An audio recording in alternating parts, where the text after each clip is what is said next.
नमस्कार। YouTube के एक और अंक में मैं सुभाष शर्मा आपके बीच में फिर से हूं। आज आपको एक बहुत बहुत बहुत महत्वपूर्ण वीडियो दिखाने जा रहा हूं। इसको देख करके आज रात भर सोचेंगे कि आखिर क्या विश्वसनीयता है इन राजनीतिक दलों की, कैसे यकीन करें इनकी बात का। ये कैसे राजनीतिक दल रात रात में पलट जाते हैं। मैं भी हैरान रह गया। मैंने बार बार उस वीडियो को देखा कि आज जो किसान का आंदोलन चल रहा है उसके संबंध में जो भारतीय जनता पार्टी की सरकार केंद्र में आज मौजूद है, प्रधानमंत्री नरेंद्र मोदी के नेतृत्व में,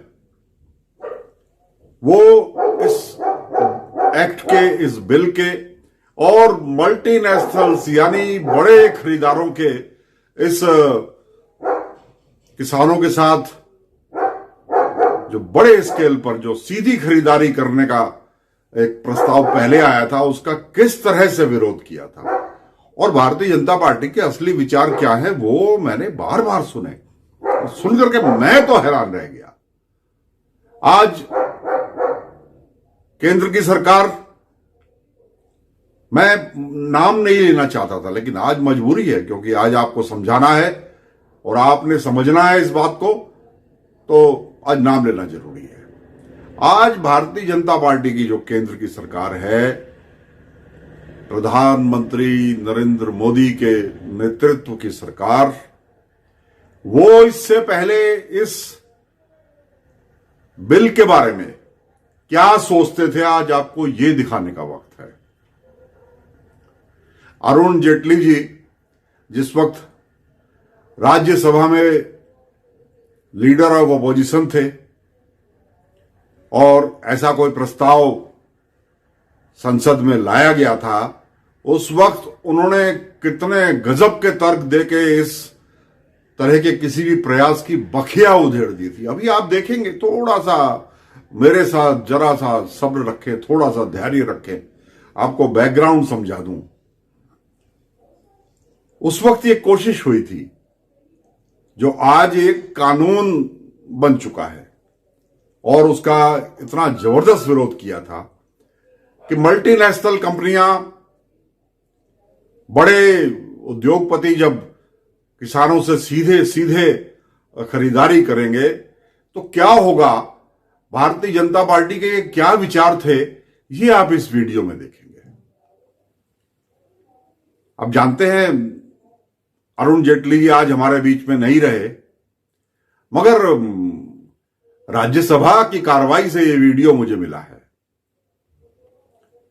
उनके विचार और वो जो विचार उनके थे वही भारतीय जनता पार्टी के विचार थे, क्योंकि उन्होंने वो राज्यसभा में लीडर ऑफ अपोजिशन की तरह से बोला था उस वक्त, और प्रधानमंत्री नरेंद्र मोदी जी के वो सबसे विश्वसनीय सिपा सलाहकार थे। लिहाजा प्रधानमंत्री जो आज है नरेंद्र मोदी, उनकी सहमति से ही बोला था, पूरी भारतीय जनता पार्टी की सहमति से बोला था। अब ज्यादा मैं आपको धैर्य की परीक्षा नहीं लूंगा, आइए पहले ये वीडियो ही देख लेते हैं। सबसे बड़ा तर्क अश्विनी जी ने दे दिया कि इस देश के किसानों को बहुत लाभ होगा।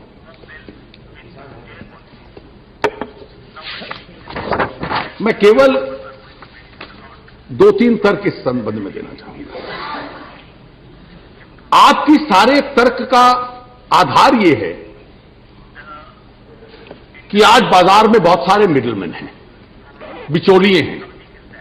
वॉलमार्ट प्रत्यक्ष रूप से किसान के पास जाएगा और जब प्रत्यक्ष रूप से किसान से सामान खरीदेगा, बिचौलिए हट जाएंगे और इसलिए किसान को उसका दाम ज्यादा मिलेगा।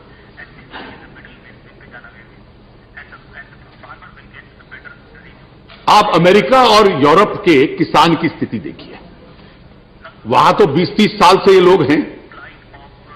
वहां के किसान को तो इन्होंने मालामाल कर दिया होता अभी तक। उनका किसान तो बहुत एफ्लुएंट होता,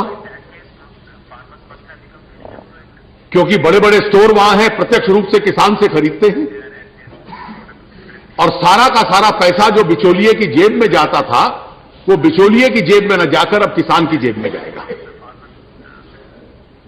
यूरोप और अमेरिका अपने किसान को जीवित रखने के लिए $400 बिलियन सालाना सब्सिडी उस किसान को देते हैं। $400 बिलियन सब्सिडी आज भारत के रुपए के साथ ट्रांसलेट कर लिया जाए तो 6,000 करोड़ रुपया प्रतिदिन देते हैं यूरोप और अमेरिका अपने किसान को, क्योंकि किसान को बाजार में भाव नहीं मिल रहा। तो क्या हुआ, इन बड़े इंटरनेशनल चेन्स ने किसान की क्या परिस्थिति कर दी कि वहां के वित्त मंत्री में तो इतनी क्षमता थी और उसकी जेब इतनी गहरी थी कि वहां से पैसे निकाल के किसानों में बांट देता। तो जिस दुनिया के में यह अनुभव लागू किया गया, वहां किसान को जीवित रखने के लिए for the sustenance of that farmer you have to give $400 billion every year to that farmer. तो क्या कारण है कि ये एक्सपेरिमेंट वहां तो चला नहीं लेकिन हिंदुस्तान में बड़ा सफल हो जाएगा। देखा आपने वीडियो, आपने देखा क्या कह रहे हैं अरुण जेटली जी। वो एक कंपनी का नाम ले रहे हैं, वॉलमार्ट कंपनी का, जो आज हिंदुस्तान के जो बड़े घराने हैं जिनको अब रिटेल में आने में सबसे ज्यादा मुनाफा दिखाई देता है, वो कंपनियां, नाम ही लेता हूं सीधे सीधे, हमारे मुकेश अंबानी जी, हमारे गौतम अडानी जी आज सीधे सीधे रिटेल के व्यापार में, हिंदुस्तान में रिटेल और होलसेल के व्यापार में हिंदुस्तान में आ रहे हैं। रिटेल और होलसेल किस चीज का? उन तमाम चीजों का जो हमारे खेतों में पैदा होती हैं, जिनको किसान उगाता है। इसमें गेहूं है, चावल है, बाजरा है, दालें हैं, वो तमाम चीजें जिनसे तेल निकलता है, आलू है, प्याज है, दूसरी सब्जियां हैं, टमाटर है, जो साल में एक बार दो बार पैदा होती हैं फसलें, वो भी है, और जो सीजनल सब्जियां हैं वो भी है। यानी जिसके बगैर हिंदुस्तान के 130 करोड़ आदमी का, छोटा हो, बच्चा हो, बड़ा हो, जवान हो, उसका गुजारा नहीं। बगैर खाने के तो किसी का गुजारा नहीं। तो हमारी खाने की चीजों से कैसे मुनाफा कमाया जाए, इसकी योजना बनाई है हमारे अंबानी साहब ने, अडानी साहब ने। और जिस कंपनी का, वॉलमार्ट का नाम अपने उस वीडियो में, अपनी उस शंका में अरुण जेटली जी ने भारतीय जनता पार्टी का प्रतिनिधित्व करते हुए संसद में, यानी कि राज्यसभा में, जहां के वो सदस्य थे और लीडर ऑफ अपोजिशन थे, उस मुद्दे को उठाया है। वही वॉलमार्ट कंपनी आज हमारे हिंदुस्तान के इन नामी गिरामी लोगों के साथ मिलकर, जिनका मैंने अभी नाम लिया, अब यही व्यापार हिंदुस्तान में करने जा रही है। इसकी तैयारी उन्होंने कर ली है, कंपनियां बना ली, साझेदारियां कर ली। बिग बाजार,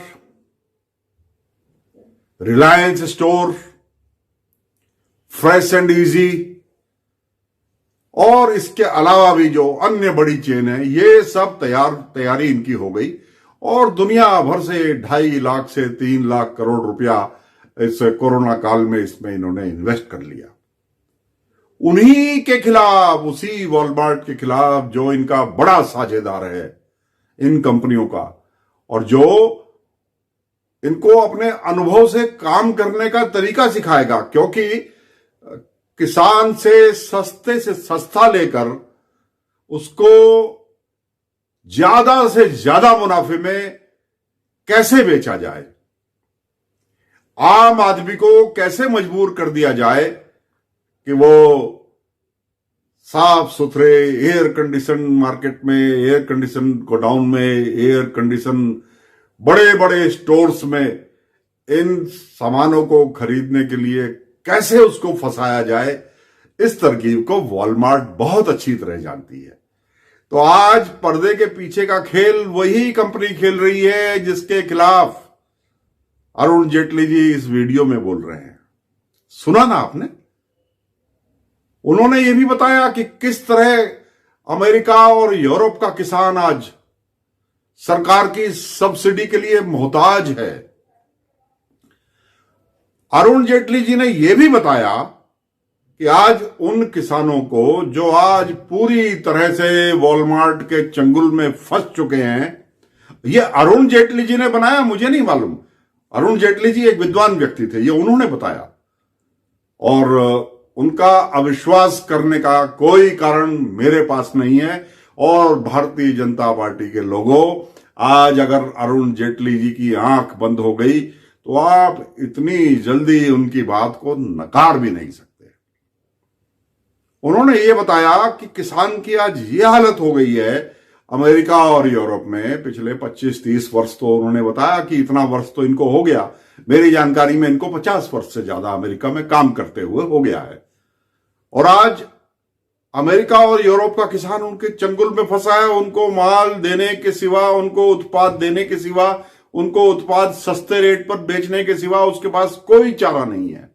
जिस सस्टेंस अलाउंस की बात उन्होंने कही, जीवन यापन का खर्चा, यानी जिंदा रहने के लिए जरूरी खर्चा, जो अरुण जेटली जी ने राज्यसभा में ट्रांसलेट करके बताया कि वो लगभग 6,000 करोड़ रुपया प्रतिदिन आज किसानों को सब्सिडी अमेरिका की सरकार दे रही है, यूरोप की सरकार दे रही है, यूरोप के अलग अलग देशों की सरकारें दे रही हैं। तब जाकर वहां का किसान जो उत्पादक है वो जिंदा है। तो क्या इसी हालात में आप पहुंचाना चाहते हो इस देश को? ये सवाल प्रधानमंत्री जी से पूछना पड़ेगा। जब वॉलमार्ट कंपनी का जिक्र होता है तो मैं आपको बता दूं ये कंपनी क्या करती है। ये कंपनी अमेरिका, यूरोप, इसके जो आम चुनाव होते हैं इसकी बहुत बड़ी लॉबिस्ट है। लॉबिस्ट का मतलब अपनी पसंद का राष्ट्रपति चुनना, उसके चुनाव के लिए फंडिंग करना और उनके लिए प्रोपेगेंडा करना, क्योंकि बहुत बड़ा नेटवर्क इनके पास है, बहुत बड़ा network. Salesman, sales girl, managers, handlers, transporters, जो पूरी तरह इनके ऊपर मोहताज हैं, इनके ऊपर निर्भर हैं, उनको ये मोटिवेट करते हैं और अपनी पसंद के राष्ट्रपति और अपनी पसंद की पॉलिटिकल पार्टी के पक्ष में ये जनमत को तैयार करने का काम भी करते हैं। उनको कहते हैं पॉलिटिकल लॉबिस्ट। तो अपने दूरगामी फायदे के लिए वॉलमार्ट जैसी कंपनियां जो अमेरिका और यूरोप में अपनी पसंद का राष्ट्रपति, अपनी पसंद की सरकार चुनने के लिए लॉबिंग करती हैं, आज हिंदुस्तान की उन बड़े धन्ना सेठों के साथ मिलकर हिंदुस्तान को भी इसी षड्यंत्र में लेना चाहती हैं। लेना क्या चाहती हैं? अब तो ये साफ लगने लगा है सरकार की हठधर्मिता देखकर कि ले चुकी है। मैं ये आरोप ऐसे ही नहीं लगा रहा। आज जो हमारा नेशनल मीडिया, रीजनल मीडिया है, उसके 22 चैनल, 22 न्यूज चैनल आज अकेले अंबानी ग्रुप के हैं। आप जानते हैं ना, एक पसंद नहीं आया, दूसरा पसंद नहीं आया, तीसरा, मगर देखने तो आपको अंबानी जी के ही चैनल पड़ेंगे। और जो अंबानी जी से बच गए, जो अंबानी जी जिनको खरीद नहीं सके, उनके पता नहीं कौन से इंटरेस्ट आज हमारी मौजूदा सरकार और उसके प्रधानमंत्री नरेंद्र मोदी जी पूरा कर रहे हैं। ये वाला वीडियो कोई दिखाना नहीं चाहता। ये वीडियो जो मैंने आपको अभी दिखाया, ये अगर आज देश देख ले तो देश की आंखें खुल जाएंगी। मगर ऐसे जाल में, ऐसे षड्यंत्र में, ऐसे लालच में, ऐसे माया जाल में इन चैनलों को उलझा रखा। मैं चुनौती देता हूं इन चैनल्स को कि करें मुझसे शेयर। और ये तो ऑलरेडी मेरी शेयर की अनुमति भी नहीं है, ये तो पहले से ही पब्लिक डोमेन में है ये वाला वीडियो। मुझे तो सिर्फ एक शुभचिंतक ने भेजा, क्योंकि मैं भी आज बहुत लोगों से देश भर में जुड़ा हुआ रहता हूं, तो मुझे उनमें से एक ने भेजा।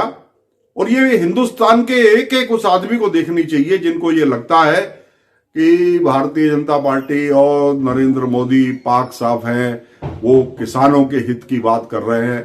वो जानते हैं कि ये किसानों के खिलाफ एक षड्यंत्र है। इस बात को अरुण जेटली जी ने बहुत पहले बता दिया था, जो आज हमारे बीच में नहीं है। अगर वो होते तो आज उनको हम सामने आने के लिए कहते हैं, मगर उनकी आवाज है, उनकी प्रामाणिक आवाज है। ये प्रामाणिक वीडियो है जो राज्यसभा का है। देखा आपने कितने दो मुंह हैं ये राजनीतिक दल, कितने दो मुंह है, गजब है इनका।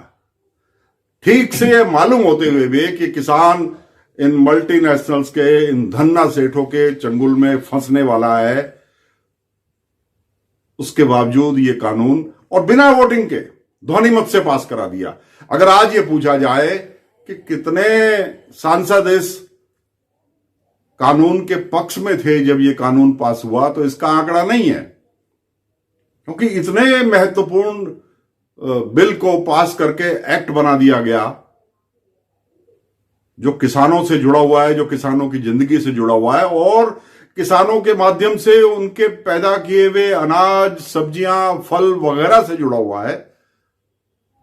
उस कानून को 1 मिनट में ध्वनि मत से पास कर दिया गया। ये बताने की जरूरत भी नहीं समझी कि कितने दल, जबकि उनके सहयोगी उनके साथ नहीं थे। उनकी मेजॉरिटी, उनका बहुमत, भारतीय जनता पार्टी सरकार का बहुमत बिगड़ चुका था। अकाली दल इसका विरोध कर रहा था, उन्हीं का सहयोगी। तो अकाली दल के बगैर कैसे आपने ये बहुमत सिद्ध किया, इसका खुलासा होना चाहिए था। मगर लगता है वो जो पॉलिटिकल लॉबिंग बड़े घराने, राजनीतिक घराने करते हैं, उसका एडवांस, उसका बयाना हमारी मौजूदा सरकार पकड़ चुकी है। और आज वो लिया हुआ बहुत बड़ा बयाना वो किस रूप में है ये मैं नहीं जानता। मैं ये आरोप नहीं लगाता कि आपने सीधे सीधे कोई धनराशि ले ली, मगर कोई तो डील आपकी हुई है उनसे। और उस डील के पीछे, पूरी डील के पीछे क्या है, ये भारतीय जनता पार्टी के कार्यकर्ताओं, आप कितने मासूम हो, जरा इस वीडियो को देखो। सबके सामने देखने में शर्म आती है तो रात को 11-12 बजे चुपचाप अपने बेडरूम में देखना कि क्या कहते हैं अरुण जेटली जी इस